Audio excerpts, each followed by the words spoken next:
Ah. So as I take in all of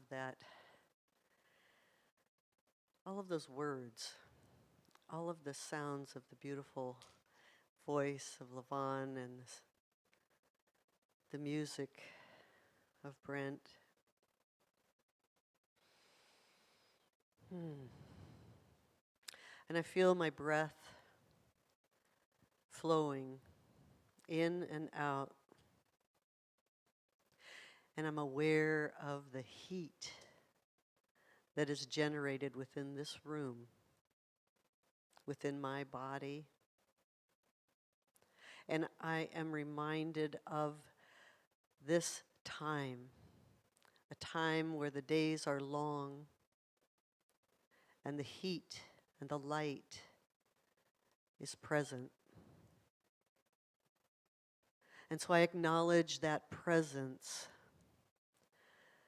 and the awareness that light is a power. For it can burn me, it can warm me. Its solar energy can drive mechanics. And so I remember that the light that is this presence of power and life itself, is unstoppable. It is within me, it is around me, and I am immersed in it, for it is all there is. It is creating me in this moment, and I am filled with that light and that power. And I know that this is the truth for all are made of it, all contained within this ocean of light, of energy, of power that is unstoppable, unlimited, eternal in what it creates, how it transforms in every moment, creating a new world in every moment, throughout galaxies, universes, throughout space, an endless creation. And I know that within myself I am being created and recreated in every moment. For it is timeless. Life is timeless. And right now, in this very moment, is eternity happening. All of the power within it, the unlimitedness, all the possibilities of it, the potentials of what I can be, what I can choose, is here. And I know that this is the truth for everyone and everything. For there is no limits to this presence and this spirit that hears and feels and responds to the consciousness and where I direct my thought. That my ideas and my very thoughts feed it to create something. And I know that this power and this ability is within all. And for that I'm so grateful. For I know as that light is heating up and turning things on within each and every one, that the very best is flowing through and being generated and given back into the world, back into spirit from which it comes, which it is always in. And so I know that in this consciousness, in this place of knowing and choosing the very best, to create and mold this power and this unlimitedness into the good that is here for all. That my gift is that, and that I receive that gift from all as they give back into the world. And I'm so grateful for the way it works, how easy it is. And so I'm grateful in this moment that the light is on, that my consciousness is on, that I can choose this good right now for me and for you. And so I give this back into that spirit, into that divine consciousness that is right here, right now, creating it. And I simply say, and so it is.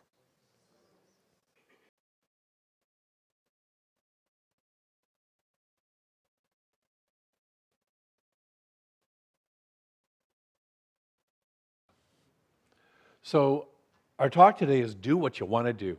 All of our talks titles, excepting for the one 2 weeks from now, are written by a couple of young ministers, and they're all from the 90s TV show In Living Color.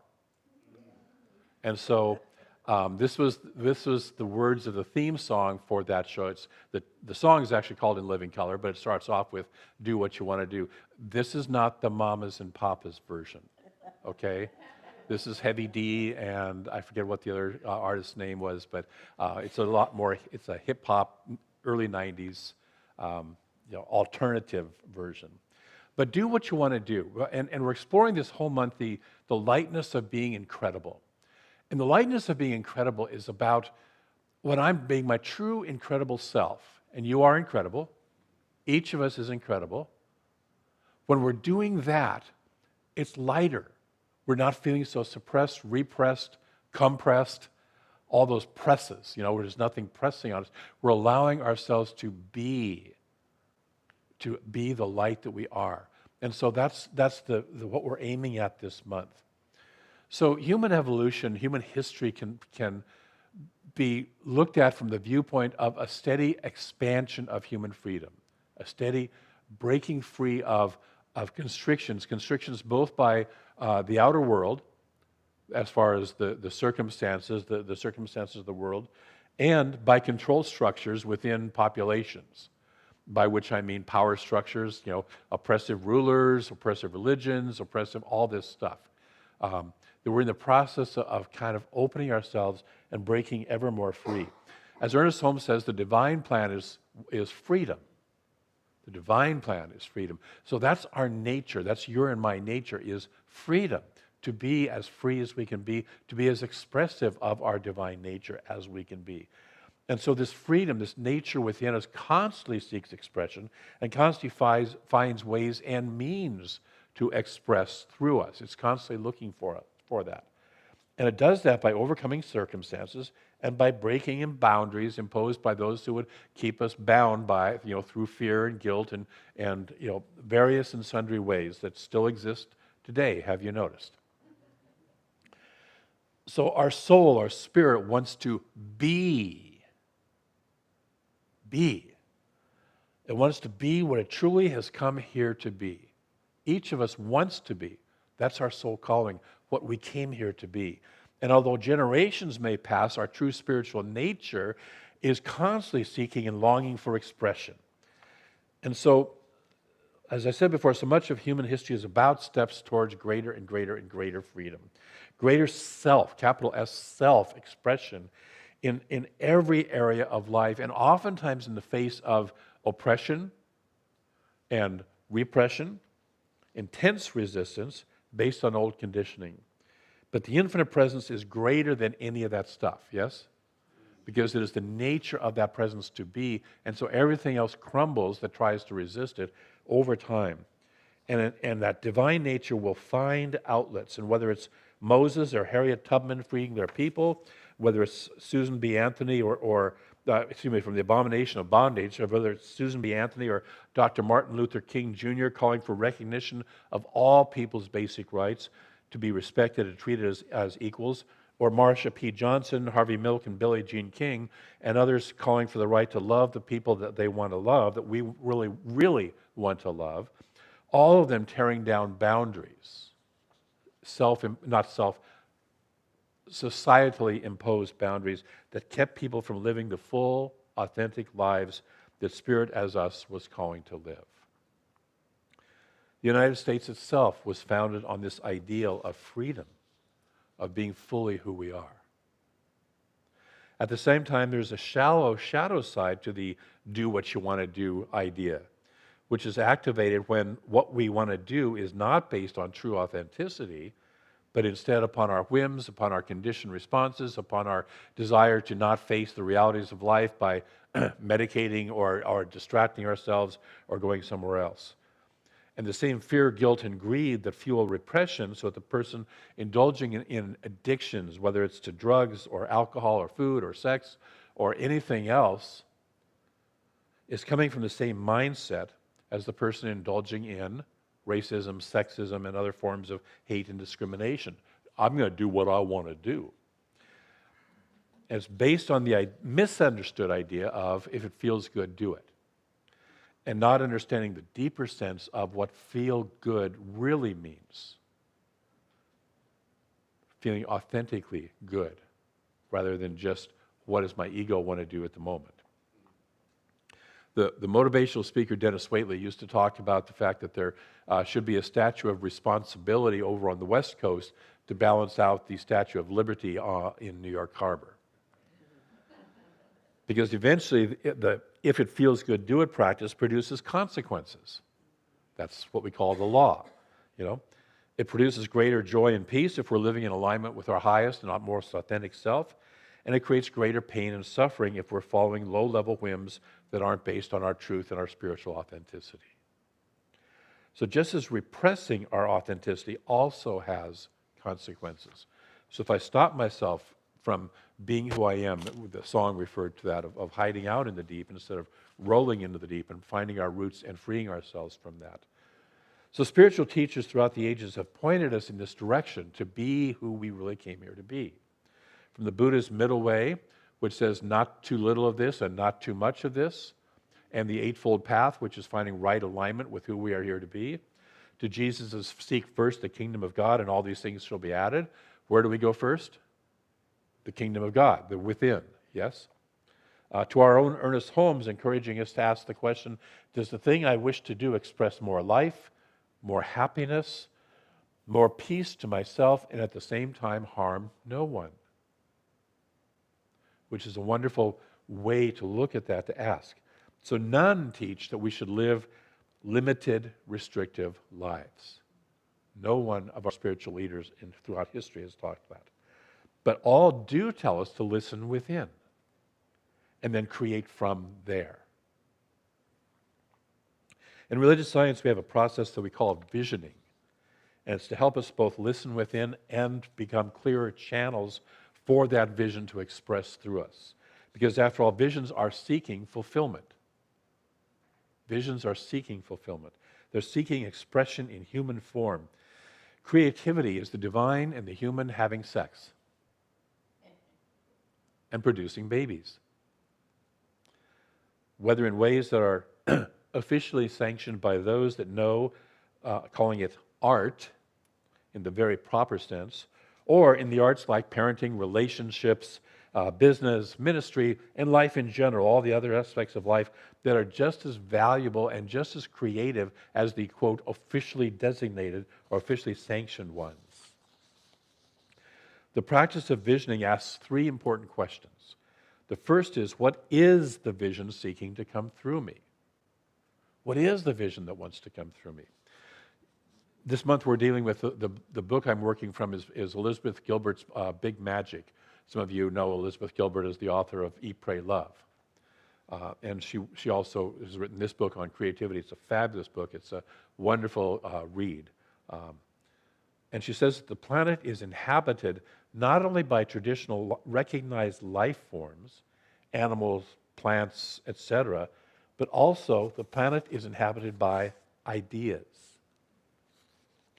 She says ideas are a disembodied, energetic life form. They are completely separate from us, but capable of interacting with us, albeit strangely. Any of us who have ever been playing in creativity in any way, shape, or form know that those ideas interact with us strangely at times. Yes? She says ideas have no material body, but they do have consciousness, and they most certainly have will. Ideas are driven by a single impulse which is to be made manifest. And the only way an idea can be made manifest in our world is through collaboration with a human partner. That's you and me. So that first question opens us to what's the vision, what's the idea that wants to partner with us, that wants to collaborate with us, that wants to be made manifest and expressed through us.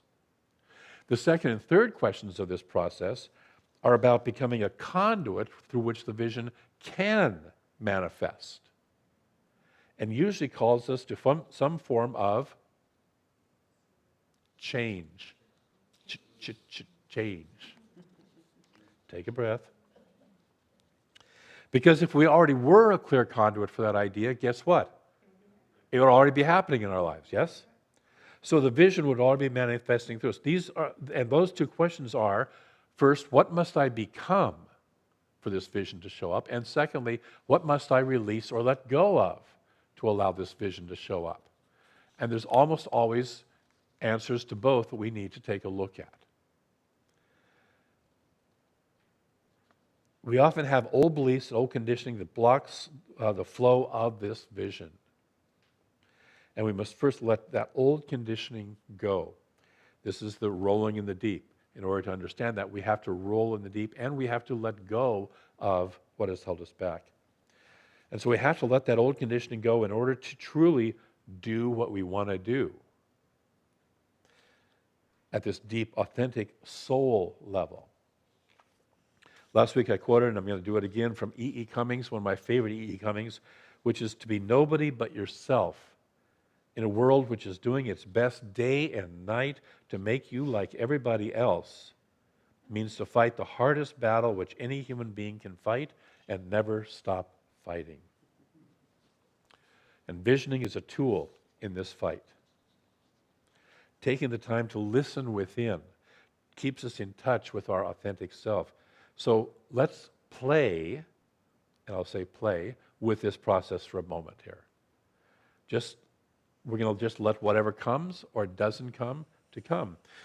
Elizabeth Gilbert says, only when we're at our most playful can divinity finally get serious with us.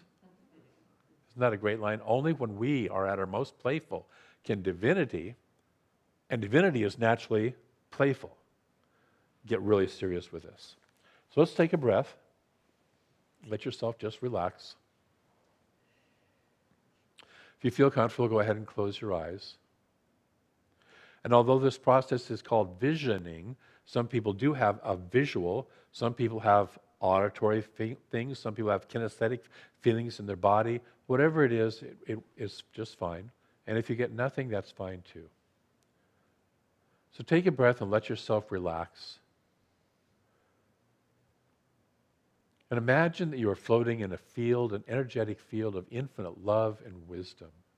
And let yourself just sink into and relax in that field. You're immersed. Every cell of your body, every aspect of your beingness is immersed in this infinite love and infinite wisdom. Doesn't matter what came before, what you identify yourself as, you are in this field. Breathe it in, breathe it out. Let it breathe you.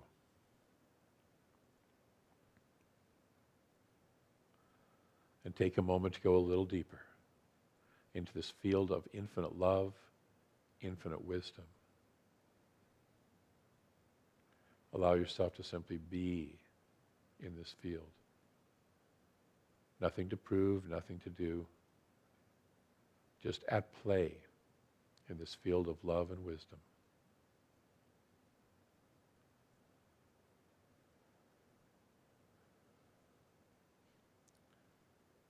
And with a sense of playfulness, float a question into this field, and that question is, what is a high idea that wants to come through me now? What is a high idea that wants to express through me now?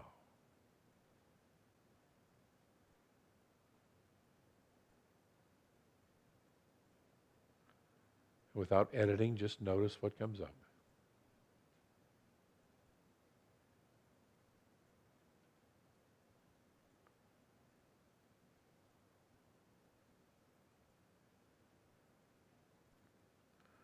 Another way of asking this is, what is an idea that wants to be birthed through me now?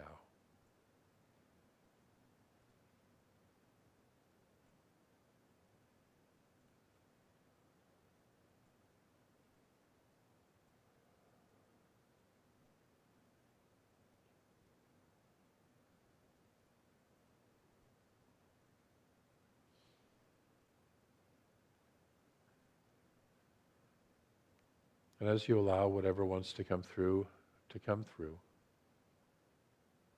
without judging it, take a deep breath and allow yourself to remember that you are immersed in this field of infinite love, infinite wisdom. Breathe into it. Breathe it through you. Let it breathe you.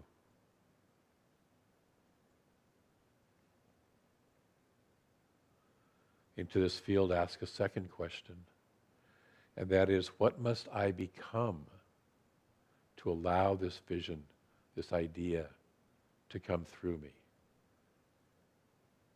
Who or what must I become to allow this idea to manifest?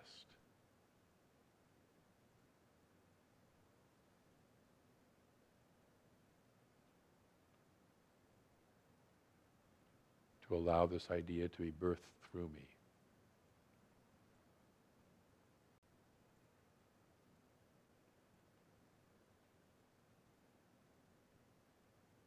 What must I become?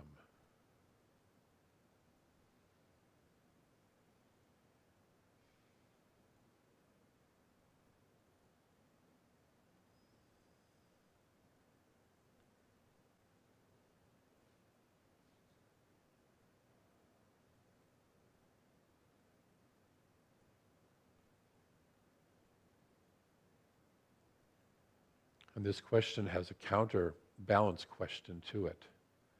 And that is, what must I let go of? What must I release? What is it that no longer serves me to allow this vision to manifest?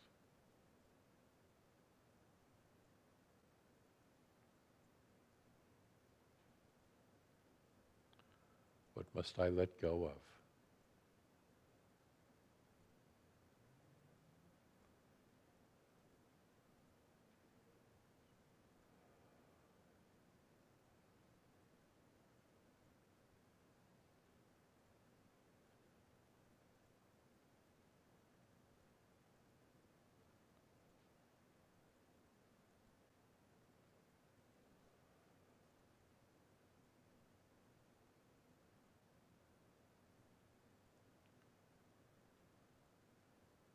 And take a deep breath. Allow yourself to once again be in that field. Be aware that you are in that field of infinite love, infinite wisdom. Let it breathe you again.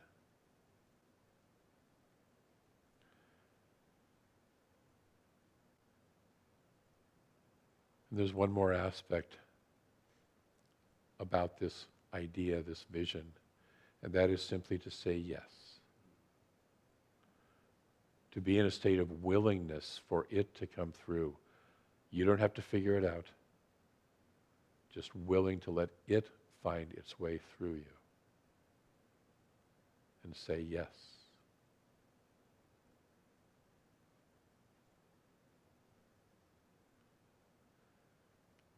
And then moving into gratitude for this high idea coming through. Being thankful that this idea has chosen to collaborate and partner with you. We simply say, and so it is. And let it be.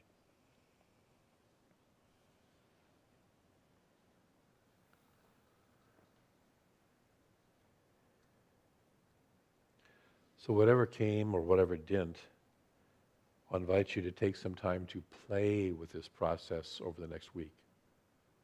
And you heard that word, right? Play with this process over the next week. That's our spiritual practice that we're going to play with for a couple of weeks at least. Is to allow this, to just allow that ourselves to ask that question So let it support you in getting more deeply into doing what you truly want to do.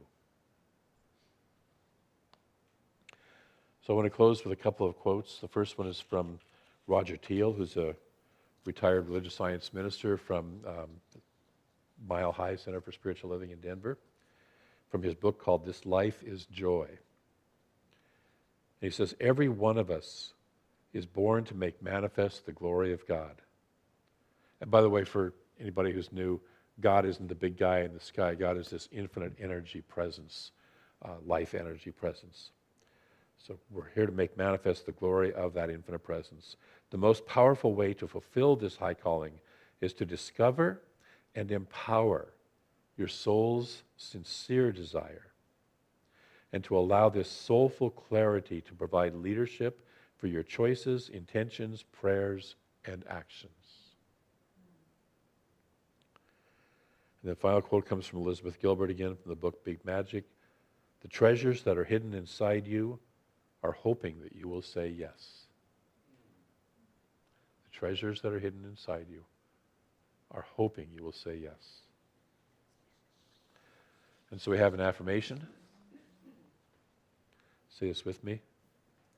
I playfully and courageously say yes to Spirit's ideas moving through me. I allow my high self to do what it wants to do. One more time. I playfully and courageously say yes to Spirit's ideas moving through me. I allow my high self to do what it wants to do. And so it is.